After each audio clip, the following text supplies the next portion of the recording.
Welcome to Planning Nutritious Meals While Staying on Budget, Part 6 of the Menu Planning for Assisted Living course, brought to you by American Way University. My name is Angie Danielski, and I will be your guide during this training.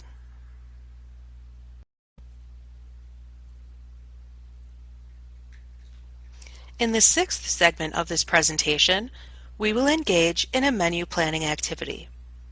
First, we will begin by identifying which food groups should be included with each meal from a nutritional standpoint. Next, we will look at 3 individual meals in comparing them to what should be included from a sample menu of a real assisted living house. Now that we have gone over the nutritional information for each food group, let's turn to planning the menu. It is important to plan the menu 1 week at a time. By doing this, it puts the house, manager, or administrator 80% ahead of the game. Planning for 1 week is helpful for grocery shopping and adhering to the budget. When having a weekly menu, making a grocery list for the week becomes a lot easier. By splitting the monthly food budget into fourths, we will have the amount allotted for 1 week.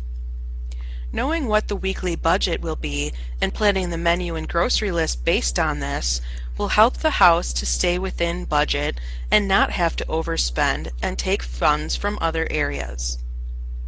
If a house continually overspends on the food line item, funds from other items will have to be reduced in order to adhere to the overall monthly budget and stay within the operating costs for the house. Otherwise, if we do not adhere to the budget, the house will face potentially running out of money and not being able to provide proper amenities and care for residents. Ultimately, this could lead to closing the assisted living house. The next thing to consider is planning a menu according to nutrition. Ensuring our residents have adequate daily nutrition is very important to help maintain their health and wellness.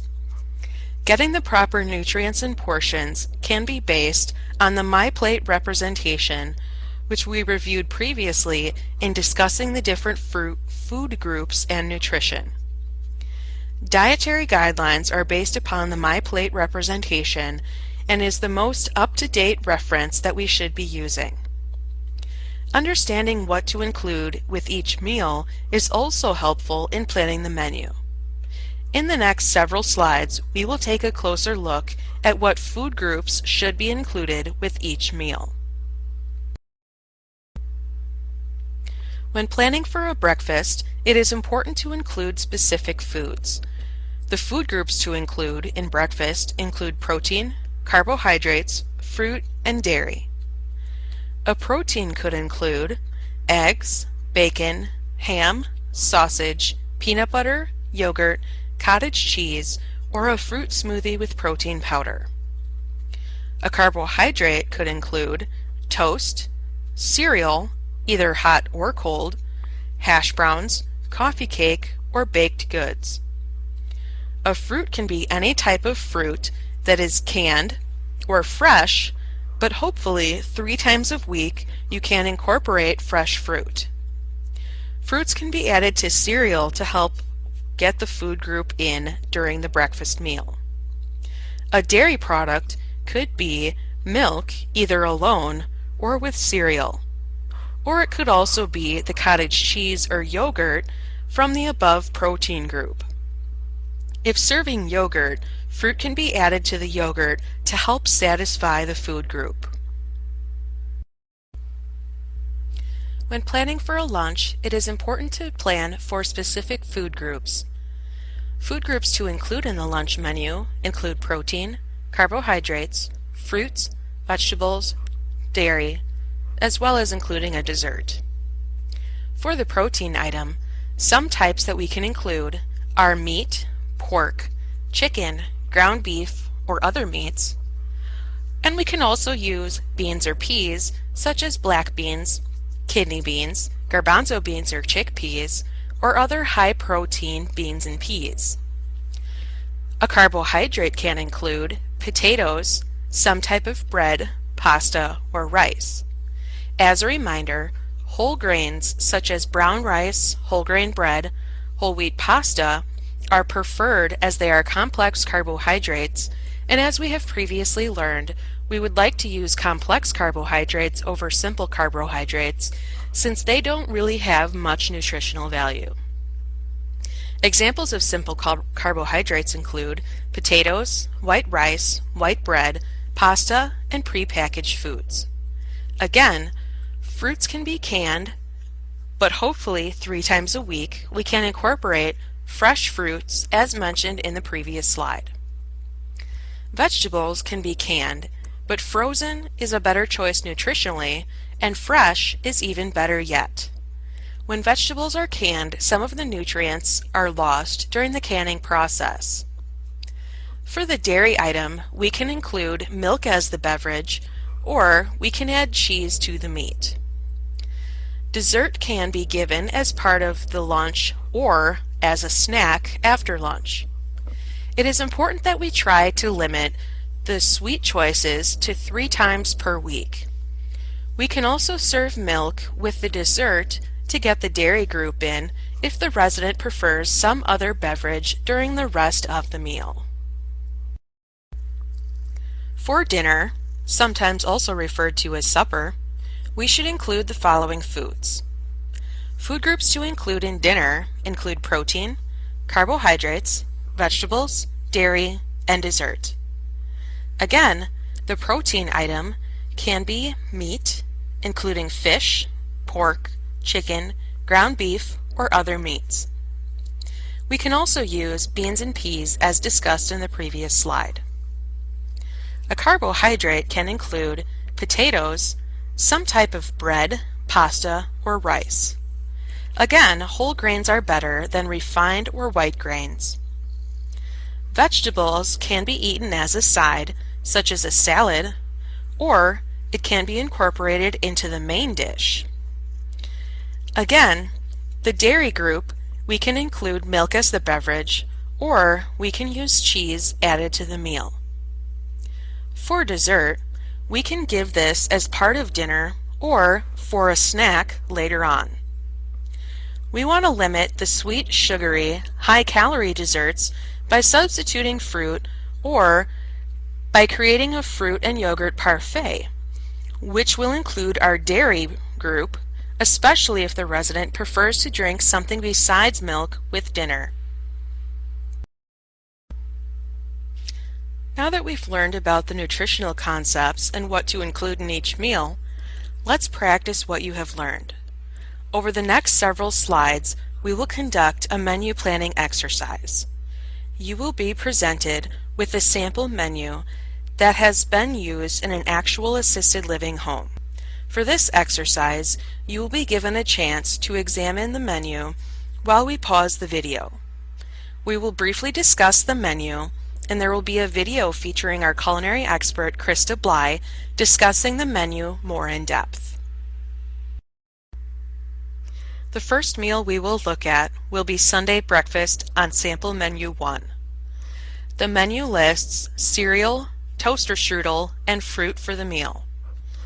Beverages are not included on the menu, but the option of milk, juice, coffee, and tea along with water are always available. Thinking back to what we have learned about nutrition and what food groups should be included at each meal, please identify ways that this meal could be altered. Please press the pause button on your screen to allow yourself time to complete this exercise. When you are finished, please press the play button to resume the video.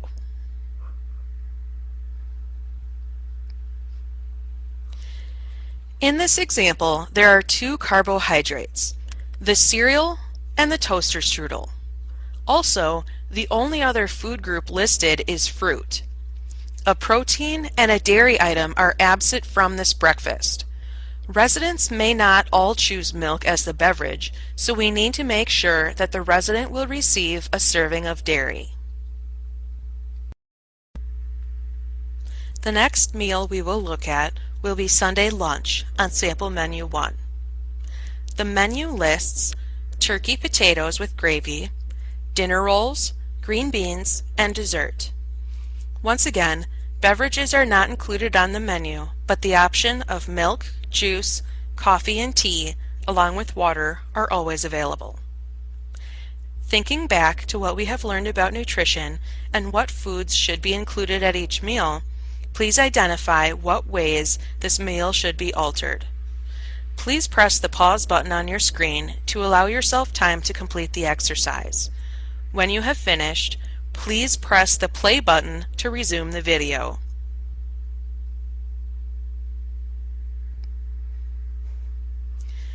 In this example, there are two carbohydrates, the potato and the dinner roll.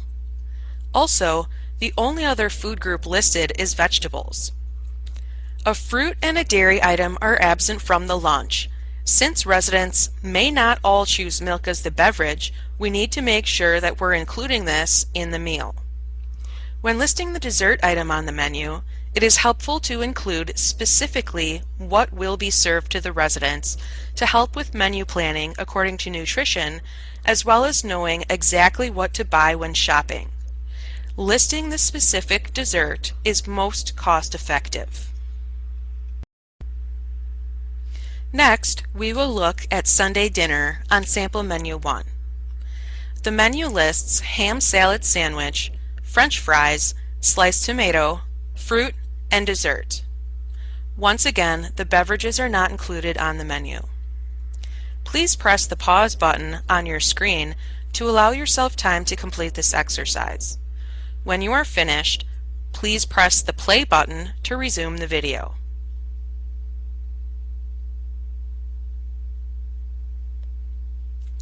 In this example, there are two carbohydrates, egg salad sandwich and French fries. We need to remember the bread for the sandwich is a carbohydrate. Instead of French fries, we could offer raw fruit or vegetables or a salad to replace this item. Having 2 servings of fruit or vegetables for a meal is never a bad thing. Also, other food groups represented include protein, the eggs, sliced tomatoes, the vegetable, and a fruit. A dairy item is absent from this meal, so we should add something from the dairy group, such as milk, cheese, or yogurt to the menu. Once again, it is helpful to include what dessert will specifically be served. This concludes the 6th part of the American Way University training of Planning Nutritious Meals While Staying on Budget, Menu Planning for Assisted Living.